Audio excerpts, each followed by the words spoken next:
What's up, guys? Thanks for checking out my video. Today we are going to talk about zentangles. I'm not going to get into how to draw specific patterns. You can find literally hundreds of resources for that. There's tons of YouTube videos of middle-aged women drawing various zentangle patterns. You can Google different designs. There's Amazon sells books. I've bought books on them. So there's tons of resources out there for you guys if you're looking for inspiration for specific patterns. Today, what I'm going to talk about is what is a zentangle, and we're going to get into what is a zentangle and what you should pay attention to as you complete this assignment. So zentangle it's just a pen and ink. Our zentangle is not going to be necessarily the traditional form. Like, we can kind of stray a little bit from the traditional form of a zentangle being just patterns and variations in value. We can kind of get into some silly drawings and stuff, but really these are the things that we should be paying attention to when we're zentangling. So when I do a zentangle, I want there to be high contrast, and there is going to be high contrast if you're using the materials that you're supposed to be using. You should be using a felt tip pen on white paper or a white surface of some kind. So that black and white is going to give you, that's what the B and W is for, black and white is going to give you very, very high contrast. So these are the elements and principles that we're going to be using when we work through this zentangle. So the first thing, the most basic element of art is a line. We all know what a line is, but if I ask you to define it, like what's the definition of a line, could you do that? You know, lines can be vertical, lines can be horizontal, lines can be broken up, lines can be thick and thin, and lines can have different variations. You know, there's different qualities of line, but what is a line? And I will tell you simply, in the art world, a line separates space. So I've taken this white sheet of paper and I've drawn a line on it. Now I've separated the space of this paper into, even though that line doesn't go all the way across, I've clearly defined the top half and the bottom half of this paper, and those halves are not equal. If I turn it this way, there's a left and a right. And I've drawn that line off center, and now you and I are both in the same understanding of where the top and where the bottom exactly is. If I hold up just a white sheet of paper and I say on the top half, draw something, if you draw it towards the middle, we could get into an argument, possibly even end up in a fist fight over what's the top and what's the bottom. But since I've drawn a line, I've clearly defined where the top starts and the bottom begins.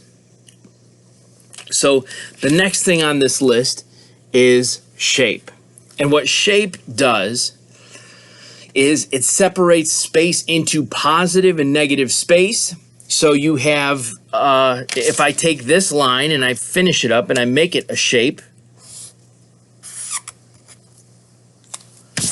and I'm going to use my, what do you think? Green? No? Red? I see like a magenta. I'll use that. Ooh, she's running low.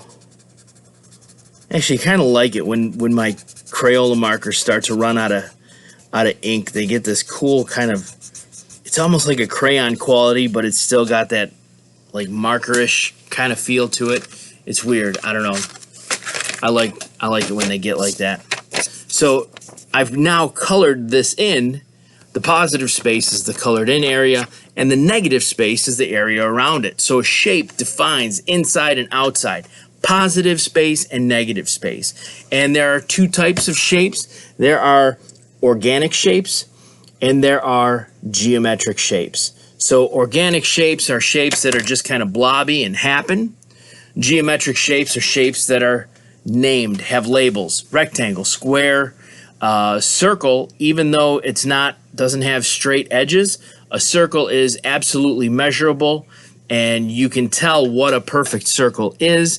And there are no perfect circles in nature. When you start to get into the oval, when you start to get it a little bit out of shape, that's when it becomes an organic shape, and it's no longer a circle.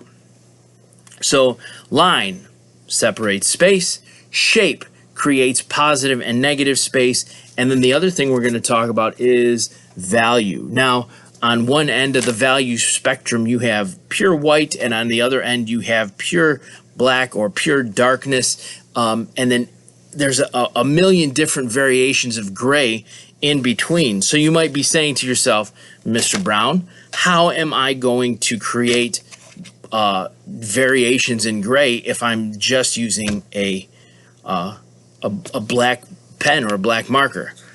I'm so glad you asked.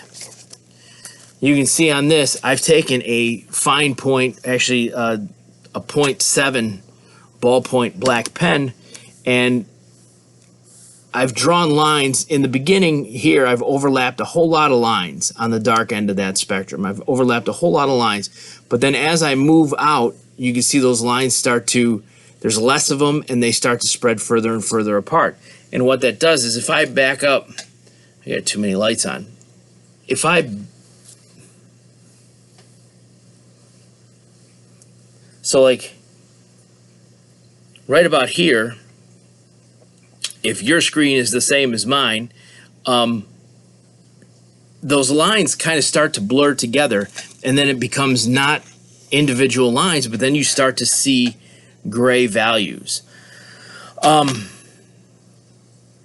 then the final thing is pattern, and pattern is simply the repetition of lines and or shapes. And here I've drawn a egg and dart pattern. Now, material-wise, if you are using your own materials, I'm going to start with the best and kind of work our way down. These are Sakura microns. I may have talked about these. These are great. And they sell them in a 5-pack, and there's a bunch of different sizes. These are Bianyo. They're kind of flimsy. I bought these a year ago. They hold up even though they feel a little bit chintzy. They're about $5 cheaper than the Sakuras. The tried and true is the good old Sharpie. And then you will need, if you buy these, you buy them in a set. And they have different variations on the diameter of the tip. Sharpies, if you're using Sharpies, you'll need one of these, the regular fine point, one of those guys, and either the ultra fine, which is that guy, or the extra fine, which is that guy. So either one, I prefer the ultra, but I know some people prefer the extra. Either one would work. And then if you have a dollar store nearby, or a Dollar Tree specifically, you can pick these up. They come in a 4-pack. They are not as good because the felt tip is kind of way softer than it needs to be. But you get 4 of them in a pack, so they run out quickly, but there's enough of them in here for you to work with. And then I'm pretty impressed with this or this. They sell them at the Dollar Tree. This is a 0.7, and this is a 0.5. The 0.5 comes in a 3-pack, and the 0.7 comes in a 2-pack. Both of those are pretty good. And then also you might want a pencil and an eraser to do this assignment. Now, some things to think about. You want to think about line variation. We talked about that in the beginning. Making your lines in your Zentangle not all the same. Make them different. Change them up. Also create different grays. We talked about value. Think about if you're doing a Zentangle pattern, maybe one of your patterns, the lines are very, very close together. Maybe another one, they're not so close. They're a little bit spread out, and that's going to change your gray values. Think about a balance of value. Now, overall, on your whole piece, do you have enough like heavy, dark areas, or do you have enough? Have you left enough lighter white areas? or maybe not necessarily white, but light gray areas. So what happens, what I see oftentimes is two things. Either somebody will be done, if you have too many light values on your zentangle, it's going to look unfinished. It's going to look like you still have work to do. On the flip side of that, if you have too many dark areas, it's going to look like you overworked it, and you're not going to have those interesting variations in value. Then the whole thing is just going to look dark, and there's, like I said, it's not going to vary at all. And then the last thing is use a grid, question mark. Maybe for your zentangle, you want to use a grid when you're doing these patterns. So here's a pattern that I made. This one I did not use a grid for. So I just drew a couple like wormy-like lines. I did some curves to kind of make it look like it's a piece of rope, like it has some three-dimensional value to it. And then I just colored in the background. Talking about value, I can do something where maybe on the middle one, maybe on this middle rope, I put an extra set of lines in between each one, and that's going to make that look darker than the rest of the ropes, than the other two. So you see there, that one in the middle looks a little bit darker, and I can go through again. I'm going to go quick now.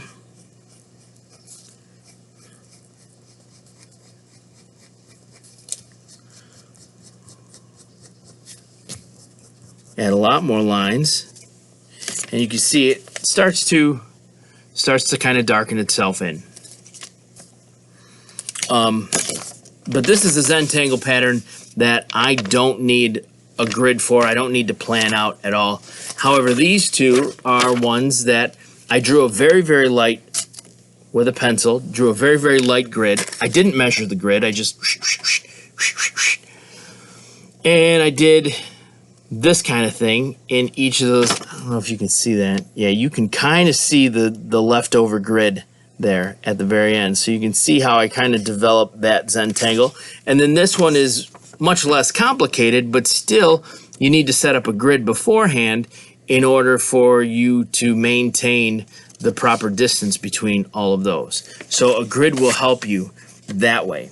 So again, when you are doing your zentangle, think about contrast, think about line, shape, value, pattern, think about space, and think about varying your lines, having a nice balance between black and white, and also having those variations, creating those gray values by making your patterns either really tight and close together or separate and kind of loose and open.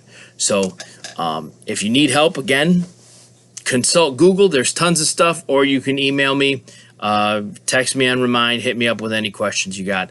Other than that, have fun, don't stress about it. And lastly, if you make a mistake on this, don't throw it away. If you make a mistake on here, there's almost always a way to hide it. So if you run into that, try to find a way to hide your mistakes. But other than that, just have fun with it. It's a lot of people find this to be very relaxing. So good luck. And again, let me know if you need any help.